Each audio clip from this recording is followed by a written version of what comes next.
get me Zipwitthedrip's phone number. Yeah, Zip. I put a video up the other day like, yo, don't ask me about Brian Glaze, Gibbs, and Prince, you heard?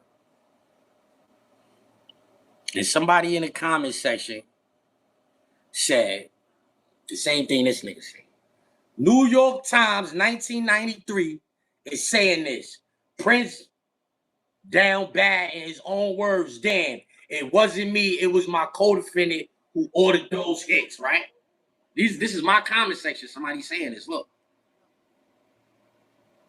That's what I just read right there, right? So somebody said,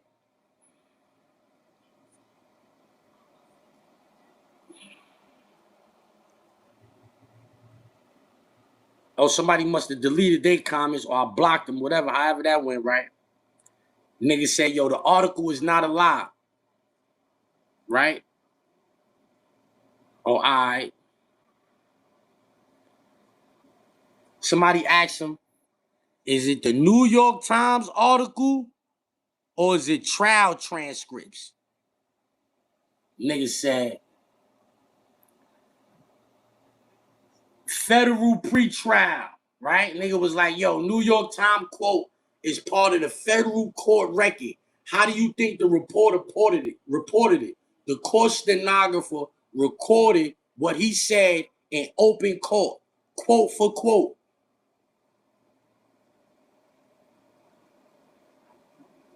Quote for quote, or quote unquote.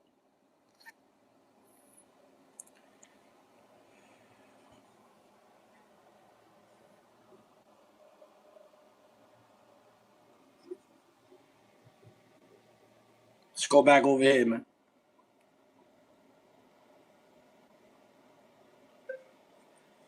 Did Gerald Prince Miller take the stand in his federal trial or his state trial?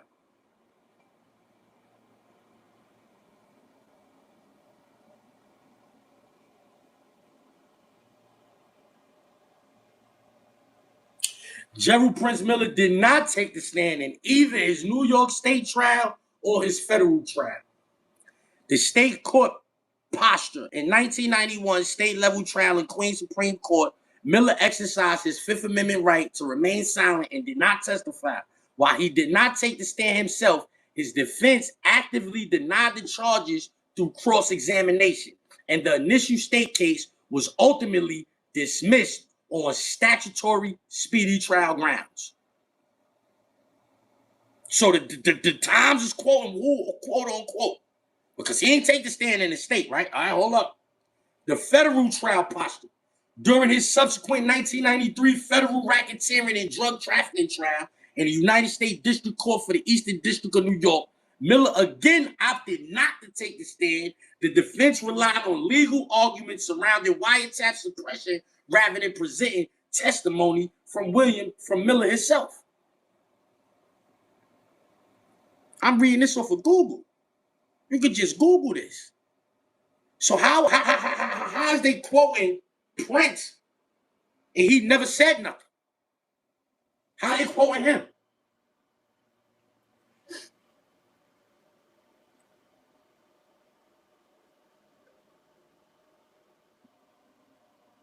Did Gerald Prince Miller blame murders on his co-defendant?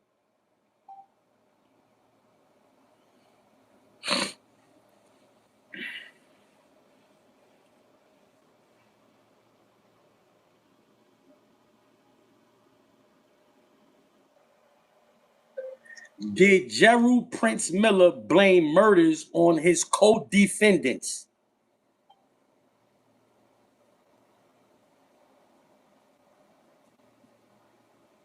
No. Gerald Prince Miller did not blame the murders on his co-defendants to avoid accountability. Rather, he maintained a strict no snitching policy and did not cooperate with the government. While Miller's defense strategy during the 1993 federal trial focused on the argument that he was not directly responsible for the individual actions of all gang members, he did not point fingers at his co-defendants to save himself. This is a quick Google search. You just ask the basic questions. They're going to tell you what's going on. So now, right? Watch this now. It was a New York Times article saying that Prince put the blame on his co-defendant. While the New York Times heavily covered the multiple trials of the Supreme Team, the dynamic of blaming co-defendants played out very specifically during his legal battles. The 1993 federal trial, Gerald Prince Miller was put on trial with 6 co-defendants. The prosecution's case heavily relied on former Supreme Team members and co-defendants who flipped, took plea deals, and testified against Miller. This included co-defendants and witnesses like Trent Morris and Raymond Arroyo, who laid the blame on Miller as the leader who ordered various homicides. Simple Google. The Supreme Team separation. Though Miller ran the gang alongside his uncle Kenneth McGriff, McGriff was already serving a separate federal. The outcome in 1995, Judge Raymond J. Deary sentenced Miller to life in prison without parole based on charges of racketeering and drug trafficking.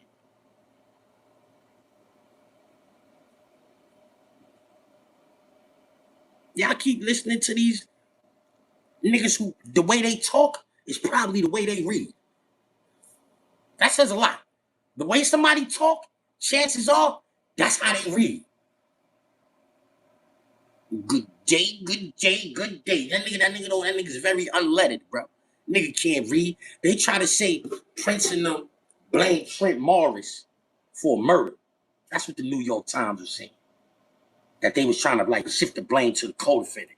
Meanwhile, the co-defendant nigga is telling on Prince, like, yo, he the one that ordered this, he the one that ordered that, blah, blah, blah. While he on trial, his peoples get knocked down. 2 people that's related to him get knocked, like his sister-in-law, her father, something like that. They get knocked down in the projects. Like the day before, the day after the nigga testifies, something like that. The nigga who did it put a P on somebody's chest. He carved the P on somebody's chest to make it look like Prince sent the hit.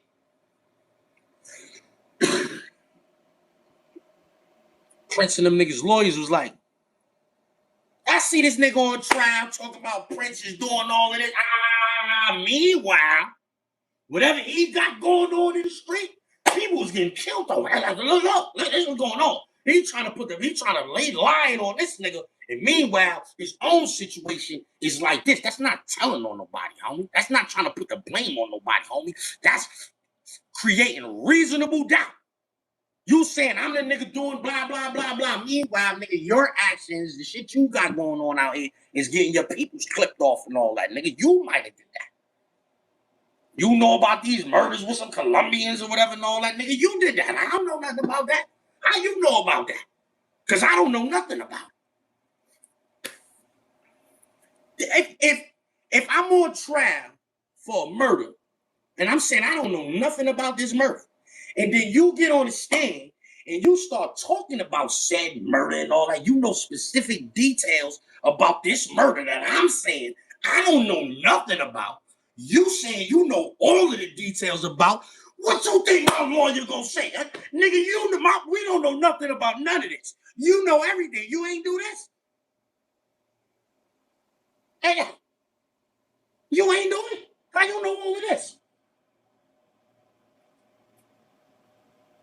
How you know we didn't do none of this? Now we ain't do it. We don't know how this nigga know all of that. We don't know how he know none of that. But he's saying he know it. And they saying they could corroborate this shit. So maybe he's telling the truth about but he's lying on him, saying he had something to do with it. Yeah. That's how that go. Oh, he trying to put the blame on it. Nigga. You see how I got that nigga up out of here? For lying, trying to make it seem like he didn't hear that from the glazed nigga first. Niggas lying, bro. But niggas is not. Niggas is kind of like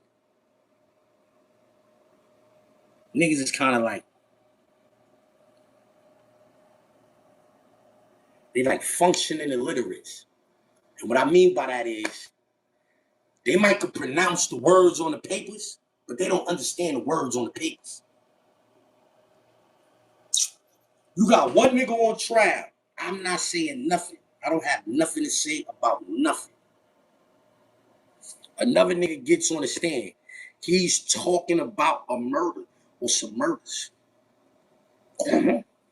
I'm sitting at the defense table like, I'm shocked and appalled. How you know about all of this stuff? Because I don't know nothing about none of this. Now you trying to blame it on me? Nigga. When the lawyer gets up there, the lawyer is trying to prove that his client didn't do it. We have no knowledge of nothing you just said. So you said, all right.